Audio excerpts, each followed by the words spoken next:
இறைவார்த்தை மத்தேயு நற்செய்தி பிரிவு 13 இறை சொற்றொடர்கள் 47 முதல் 53 முடிய. இயேசு மக்களை நோக்கி கூறியது: விண்ணரசு கடலில் வீசப்பட்டு எல்லா வகையான மீன்களையும் வாரிக்கொண்டு வரும் வலைக்கு ஒப்பாகும். வலை நிறைந்ததும் அதை இழுத்து கொண்டு போய் கரையில் உட்கார்ந்து நல்லவற்றை கூடைகளில் சேர்த்து வைப்பர், கெட்டவற்றை வெளியே எறிவர். இவ்வாறே உலக முடிவிலும் நிகழும். வானதுதர் சென்று நேர்மை ஆளுகளிடையே இருந்து தீயோரை பிரிப்பர். பின் அவர்களை தீச்சுளையில் தள்ளுவர்.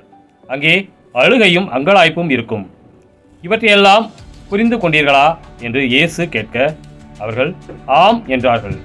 பின்பு அவர், ஆகையால் விண்ணரசு பற்றி கற்றுக்கொண்ட எல்லா மறைநூல் அறிஞரும் தம் கருவூலத்திலிருந்து புதியவற்றையும் பழையவற்றையும் வெளிக்கொணரும் வீட்டு உரிமையாளரைப் போல் இருக்கின்றனர் என்று அவளிடம் கூறினார். இவ்வுமைகளை இயேசு சொல்லி முடித்த பின்பு அவ்விடத்தை விட்டு சென்றார். கிறிஸ்துவின் நற்செய்தி.